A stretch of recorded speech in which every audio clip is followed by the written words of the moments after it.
Thank you for listening to me today. Today is one of the most significant days of my entire life. And even though I've been doing ministry for over 40 years, I've been a civil rights advocate and human rights advocate for many years. What happened this morning to me is one of the greatest experiences of all time. I want you to bear with me for a moment. I do have a few notes here because I don't want to miss a thing. Um, Today I was given by some voice that speaks into my ear what is called the Ten Commandments for Black people. Now, before I share that with you, I want to give you some background into things that have happened to me as a child and as an adult to let you understand that something unusual is happening here with this person. I want to go back to when I was a child, and I'm not going to be with you long on this because this is really not about me at all, but I just want you to understand that unusual things do happen in my life. As a child, I remember my mother taking me to a church in East St. Louis. I know the church, I can't remember the name of it. It's still there to this day. And my mother had never taken me, I don't even remember her ever taking me to a movie. We had never gone to any church together. I went sometimes with the choir. We would go to choir, we'd go to other places. But my mother never took me to a church ever in our lifetime other than our own Wesley Bethel Church, United Methodist Church. But on this particular day, she took me to a Baptist church. And first of all, as a young man, a boy, probably maybe around 8 years old, it was unusual for me to see a movie in a church.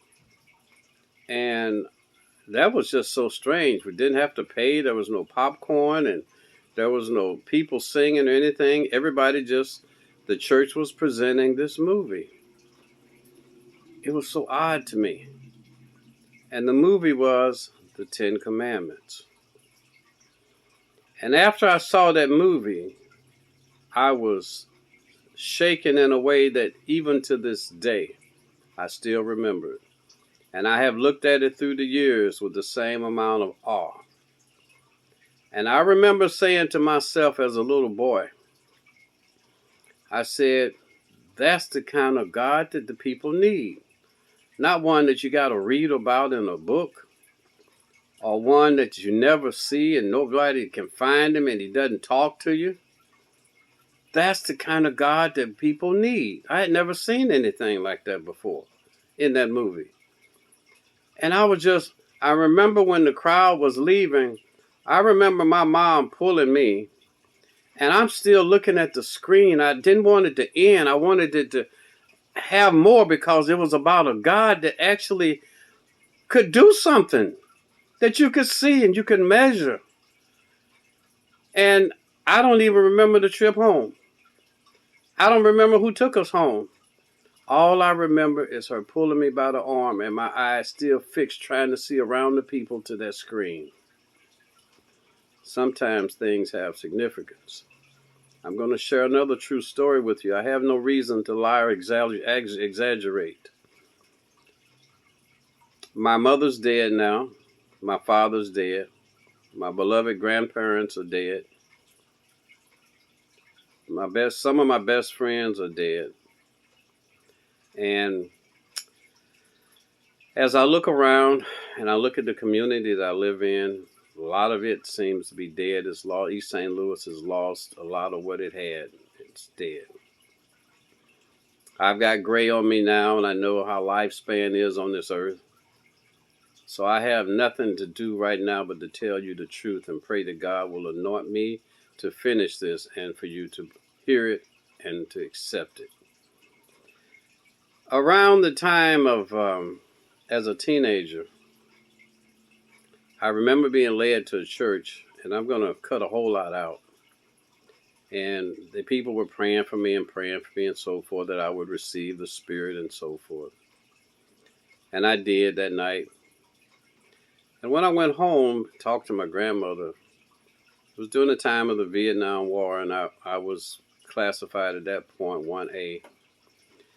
And I told my grandmother, I said, Nana, I said, I want to live for the Lord. At that time, Rap Brown had come through East St. Louis and everything was in a shambles. You know, the Black Power movement was going on. Say I'm black and I'm proud, all that was going on. But a lot of my friends were being killed in Vietnam. So when I said that, 5 balls of light lit up in the corner of my eye. And they were almost like the 5 on a deck of cards laid out like that. 2, top 2 in the bottom, 1 in the middle. And when they tingled, they were moving up from the bottom, moving up. And it's like something was being drawn out of me. And it was like my whole body was menthol. And I asked my grandmother, I said, Nana, did you see that? She said, no, baby, what? I said, you didn't see those lights? She said, no. And she was braiding her hair and she turned around. And I told her what I experienced. For years, over 20 or 30 years, those lights continued to follow me at different places. I would see them. And at some point in time, I would tell a friend of mine, young brother that was with me all the time, whose life was converted at the same time, I used to tell him about this dome that I should see in the air over myself. And it's like wherever I would walk, wherever I would go, the dome, I would be always exactly in the center of it.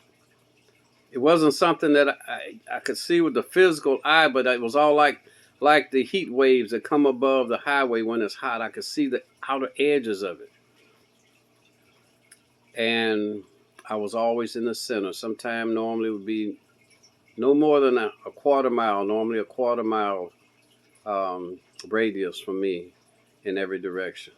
That happened, and it really continues to this day. I want to go a little further up, and I want to go to around 1996 or 98. On Easter morning, I had an experience while I was living in South St. Louis on Detente Street. I had an experience where some music was playing real loud on the radio at 6 o'clock in the morning. Most people know me, most times I don't go to bed at 3:30 to 6. And at 6 in the morning, the radio came on automatically.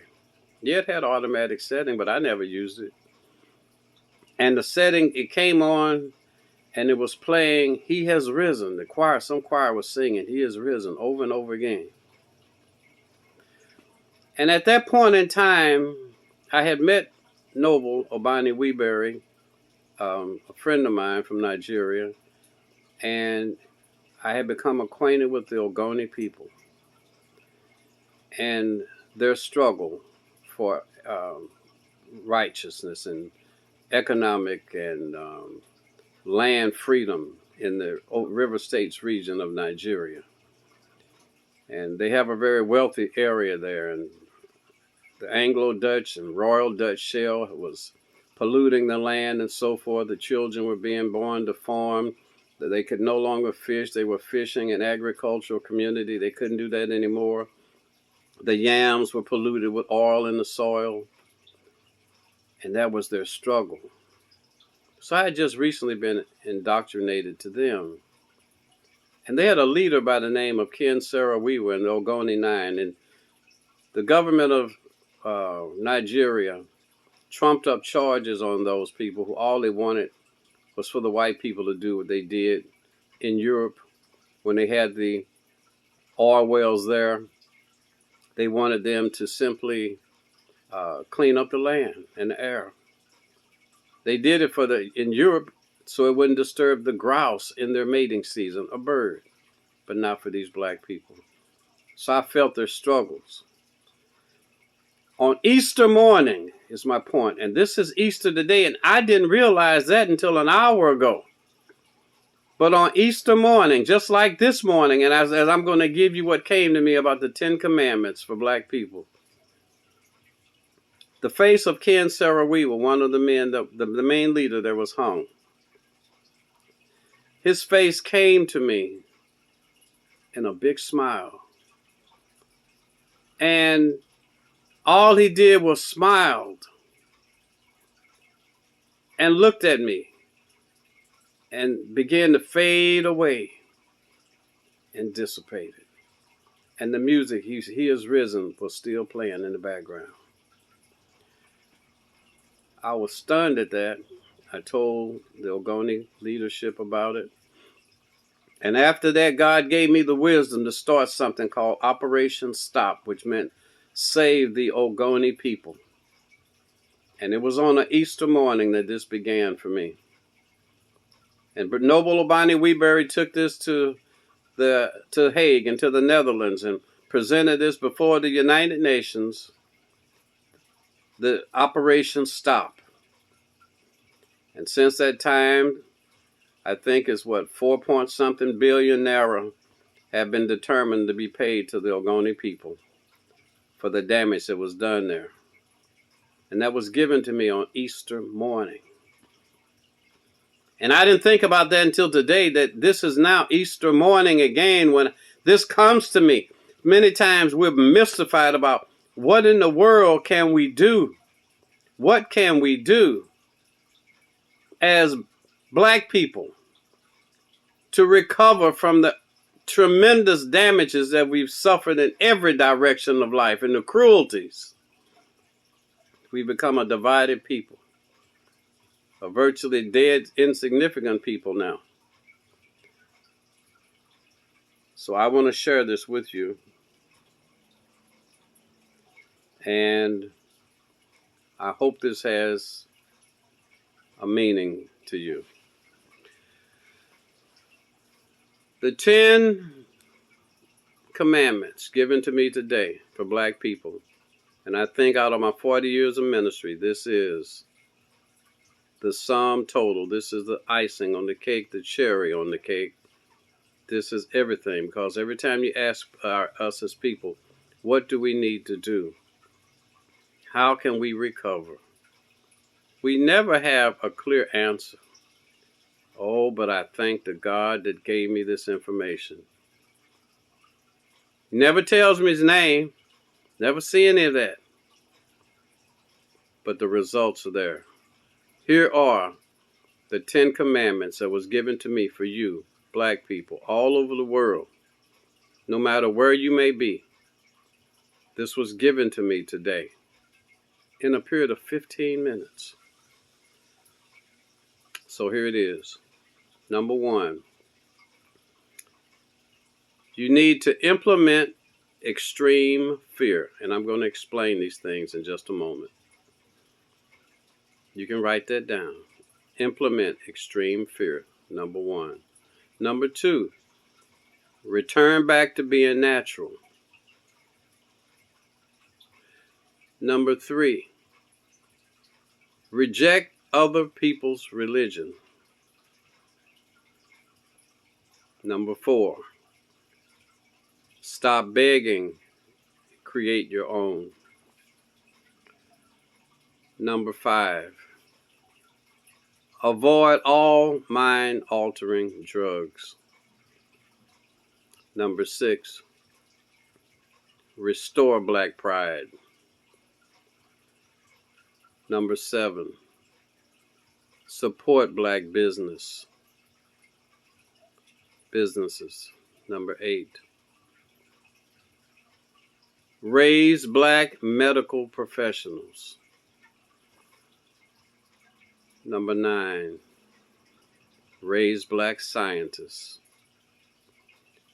Number 10, be willing to fight and die to protect your interests. This was given to me, the Black Prophet Jaun Tija'ul, on this April the 9th, 2023 at 10:45 a.m. Central Time. And now I'm going to go back and help you to understand some of this, and it won't take, hopefully, but a few minutes. 3 years ago, number 1 says implement extreme fear. A voice spoke to me in my ear as I was getting coffee one morning, and it's asked the question, Do you know why most black freedom movements fail? And I had no answer. First of all, I initially looked around. I knew nobody was in the house but my wife and I, but I still looked around. Then I understood something is happening here because this is so clear. So I sat down and tried to think about, to rationalize one of the biggest questions on earth. Why do most black freedom movements fail? People, please understand this is not my brilliance. What you're receiving today was given to me. I take no credit for it. But when you think about the wisdom of it, you'll know that a superior mind gave this man this information for us. Extreme fear. What does it mean? First thing I saw that day was I saw the vision of a kamikaze pilot flying into a ship, just like someone was playing a movie for me. It was only about 8 seconds long, and I couldn't understand the meaning of it. I still didn't know what he meant by extreme fear. The second thing that I saw was like a segment off of the news. A Palestinian going into an Israeli settlement, blowing himself up. And it was a news report. I still had no understanding.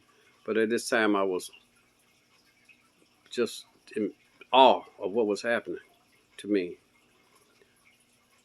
The third thing that I saw was like video footage of Viet Cong going into a army military bunker in Vietnam and blowing himself up, a command post. I sat there for about 1/2 an hour in total bewilderment. And then, not a voice anymore, but voice in my head giving answers. It wasn't in my ear anymore. It was the kamikaze pilot had no alternative. He had no choice about whether to live or die. He had a choice of whether to die in honor or in shame. And the extreme fear of what would happen to him should he not obey made him obey. It was the same thing with the Palestinian who went into the Israeli area. He knew he was going to die. There had to be awesome fear. But he would die in pride and not shame. The same thing with the Viet Cong that went into the bunker. Oh, but if he hadn't obeyed, what would have happened to him? He would have been tortured, mutilated, and been a shameful name. So he chose to die in honor. As I began to think about the plight of black people around the globe, we often say our politicians sell us out. Our people won't conform and do right. People, it's because there's no extreme fear. And he said extreme fear. It has to be a fear great enough that your people will obey. Your people will do right. In South Africa, we talk about Winnie Mandela. And we talk about Nelson Mandela. But while Nelson was in jail, Winnie saw her last baby and her last people, black people, being killed by the white Afrikaners. And every time they tried to plan something, they found out that they were there. So she knew there were snitches. So Winnie cried her last tear. And she did what the Bible says. Everything there's a season, a time to every purpose under heaven. And there was a time to hate and a time of war. And she went to war against the evils. And what happened? After that, they started listening because the fear was extreme. And also the snitches started listening. And they realized, because Winnie and a group of men would put them down in the ground. If they found out they were snitches, they would put them down in the ground and put a towel around their head with gasoline and light. And can you imagine the horrors? And everybody that was a snitch had to see that. So that fear was so extreme that there was no fear of being hung, shot, or anything that the white Afrikaners could give to make these Black people turn against the blacks that were trying to be free. Extreme fear. The same thing that worked for the Viet Cong, that made him do what he did, that made the kamikaze pilot, Japanese, do what he did, to make the Palestinian do what they did. He did. Extreme fear. And if you think about it, those who are the victims of extreme fear, the recipients of extreme fear, obey. Down south, we looked at children, black children hanging, grandmothers hanging, arms, legs off, hanging, torture. The fear was extreme, and so we obeyed, and we still to this day. Commandment number 1 is implement extreme fear. Does that mean go out and start killing people? No. But that means they sure in the hell had better be extremely afraid of you. And you better do what it takes for your politicians to be afraid to sell you out, and your scientists to sell you out. And you can't sit back and just be a victim. It is not natural. And the other thing that was given to me is that you're going to have to become natural again. Return back to being natural means close to nature, growing and preparing your own food, educating your own children, avoiding and eliminating threats. That's natural. You're not natural anymore, black people. Number 3 is reject other people's religions. Christianity has always been the precursor to the political movement and the military movement against people. It has always crippled the mind. Can remember, government is to control. Men is a root word of mental. So it's really controlling the mind. And religion is the opium of the masses. And you are really, really a junkie on the white man's and other people's religions except your own. Is it amazing, a wonder that in Haiti what they did down in Haiti to stand up in the revolution, they were not pushing the principles of Christianity. People want to call it voodoo, but they had their own system. And everything that is black is demonized. Go back to your own religion. Number 3. Number 4, stop begging and create your own. Can you think of a louder way to beg? A different way to beg, a longer way to beg, a louder way to beg, and get different results? You've been begging for 400 years, and you still are on the bottom. Does common sense tell you that begging does not work and it should be abandoned? Commandment number 4 is stop begging. Create your own. 5, avoid all mind-altering drugs. That means prescription that are prescribed for you by some medical professional. Even though there's tremendous side effects right on the bottle, you still take it. You still trust without a reason. The street drugs are killing you and making you crazy. If you want to restore your pride, yourself rather, your people, you start with you. Avoid all mind-altering drugs. Restore black pride. Walking around with your pants down is not black pride. Calling each other nigger this and nigger that and dog this and dog that and bitch this and bitch that, that is not black pride. Support black businesses. We give our money to everybody but our own people. And I could talk about that for 2 days. Number 8, raise black medical professionals. Many of the medical professionals are not out for your best interest.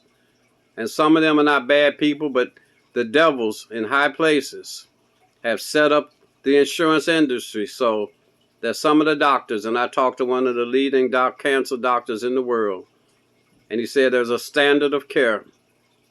And the standard of care makes doctors follow what the company that they work for or the agency that they work for agrees with the insurance company. If they go outside of that, they're on their own. That's why some of them won't even take or do what they prescribe to others. So Raise your own black medical professionals that will look out for your own interest. Raise black scientists. Recently, a black female came up with the nanoparticle cure for cancer. And we've been inventors, and ever since we've hit the planet with some of the least to work with. We have created some of the greatest and the things that the whole world shares, yet we get none of the revenue and very seldom get any of the credit for it. So he says, raise black scientists. They have the cure and the answer. They'll figure it out.